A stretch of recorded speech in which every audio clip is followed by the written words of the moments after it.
بسم اللہ الرحمن الرحیم۔ السلام علیکم ورحمۃ اللہ وبرکاتہ۔ حضرت ابو ذر غفاری رضی اللہ عنہ مشہور صحابی ہیں جو بعد میں بڑے زاہدوں اور بڑے علماء میں سے ہوئے۔ حضرت علی رضی اللہ عنہ کا ارشاد ہے کہ ابو ذر غفاری رضی اللہ عنہ ایسے علم کو حاصل کیے ہوئے ہیں جس سے لوگ عاجز ہیں، مگر انہوں نے اس کو محفوظ کر رکھا ہے۔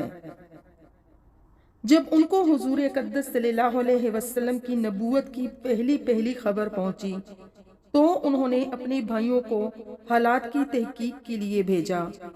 جو شخص یہ دعویٰ کرتا ہے کہ میرے پاس وحی آتی ہے اور آسمان کی خبریں آتی ہیں، اس کے حالات معلوم کریں اور اس کے کلام کو غور سے سنیں۔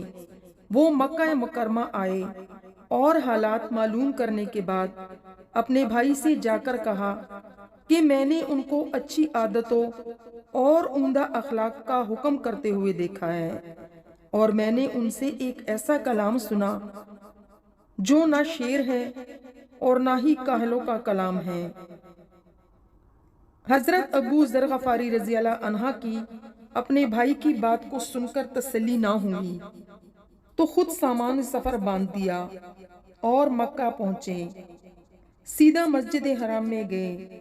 حضور صلی اللہ علیہ وسلم کو پہچانتے نہیں تھے اور کسی سے پوچھنا مصلحت کے خلاف سمجھا۔ شام تک اسی حالت میں رہے۔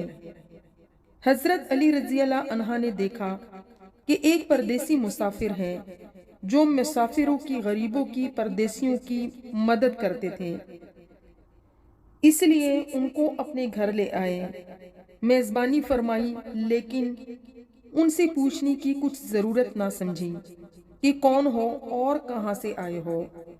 مسافر نے بھی کچھ ظاہر نہ کیا۔ صبح کو پھر سے مسجد آ گئے۔ اگلے دن پھر اسی حال میں گزرا کہ خود پتہ نہ چلا اور دریافت کسی سے کیا نہیں۔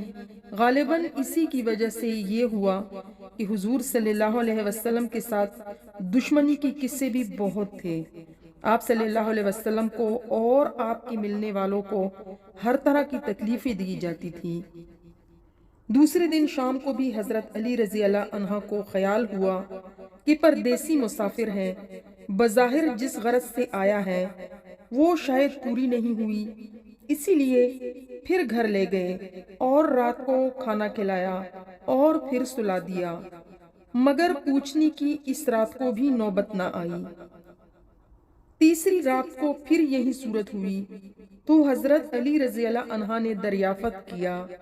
فرمایا کہ تم کس کام سے آئے ہو، کیا غرض ہے؟ تو حضرت ابو ذر رضی اللہ عنہ نے پہلے ان کو قسم اور عہد و پیمان دیے اس بات کی کہ وہ صحیح بتائیں، اس کے بعد اپنی غرض بتلائی۔ حضرت علی رضی اللہ عنہ نے فرمایا کہ وہ اللہ کے رسول ہیں، اور صبح کو جب میں جاؤں تو تم بھی میرے ساتھ چلنا، میں وہاں تک پہنچا دوں گا، لیکن مخالفت کا زور ہے، اسی لیے راستے میں اگر مجھے کوئی شخص ایسا ملا جس سے میرے ساتھ چلنے کی وجہ سے تم پر کوئی اندیشہ ہو تو میں اپنا جوتا درست کرنے لگوں گا، تم سیدھے چلے جانا، جس کی وجہ سے تمہارا میرے ساتھ ہونا معلوم نہیں ہوگا۔ چنانچہ صبح کو حضرت علی رضی اللہ عنہ کے پیچھے حضور صلی اللہ علیہ وسلم کی خدمت میں پہنچے۔ وہاں جا کر بات چیت ہوئی اور اسی وقت مسلمان ہو گئے۔ حضور اقدس صلی اللہ علیہ وسلم نے ان کی تکلیف کے خیال سے فرمایا کہ اپنے سلام کو ابھی ظاہر نہ کرنا، چپکے سے اپنی قوم میں چلے جاؤ، جب ہمارا غالبہ ہو جائے گا اس وقت چلے آنا۔ انہوں نے عرض کیا، یا رسول اللہ صلی اللہ علیہ وسلم، اس ذات کی قسم جس کے قبضے میں میری جان ہے، اس کلمہ توحید کو میں ان بے ایمانوں کے بیچ میں جا کر پڑھوں گا۔ چنانچہ اسی وقت مسجد حرام میں تشریف لے گئے اور بآواز بلند کلمہ بلند کیا۔ ان کی اس آواز کو سن کر چاروں طرف سے لوگ اکٹھے ہو گئے اور اس قدر ان کو مارا کہ آپ مرنے کے قریب ہو گئے۔ حضور صلی اللہ علیہ وسلم کے چچا حضرت عباس رضی اللہ عنہ جو اس وقت تک مسلمان بھی نہیں ہوئے تھے، ان کے اوپر بچانے کے لیے لیٹ گئے اور لوگوں سے کہا کہ کیا ظلم کرتے ہو؟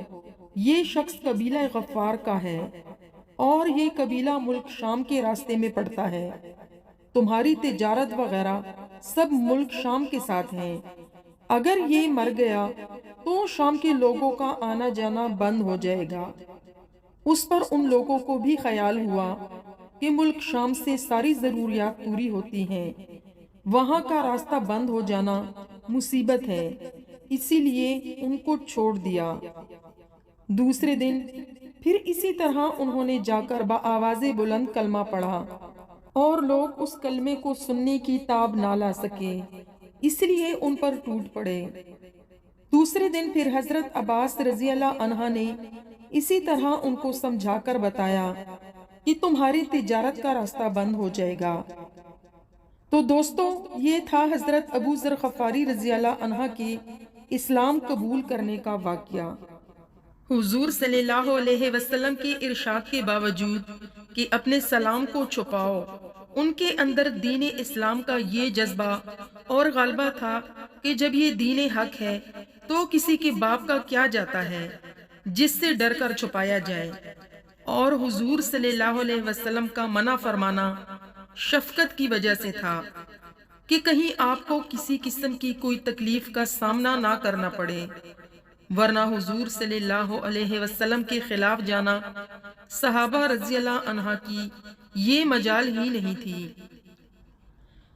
چونکہ حضور صلی اللہ علیہ وسلم خود ہی اسلام پھیلانے میں ہر قسم کی تکلیفیں برداشت فرما رہے تھے۔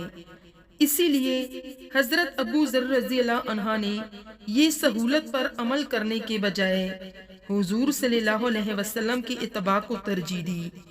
یہی ایک چیز تھی جس کی وجہ سے ہر قسم کی ترقی، چاہے وہ دینی ہو یا دنیاوی ہو، صحابہ کرام رضی اللہ عنہ کی قدم چوم رہی ہے اور ہر میدان ان کے قبضے میں تھا۔ جو شخص بھی ایک مرتبہ کلمہ شہادت پڑھ کر اسلام کے جھنڈے کے نیچے آتا تھا، بڑی سے بڑی قوت بھی ان کو روک نہیں سکتی تھی اور نہ ہی بڑے سے بڑا ظلم ان کی دین کی اشاعت سے ہٹا سکتا تھا۔ دعا ہے کہ اللہ تعالی ہم سب کو بھی صحابہ کرام رضی اللہ عنہ کے نقش قدم پر چلنے کی توفیق عطا فرمائے، آمین یا رب العالمین۔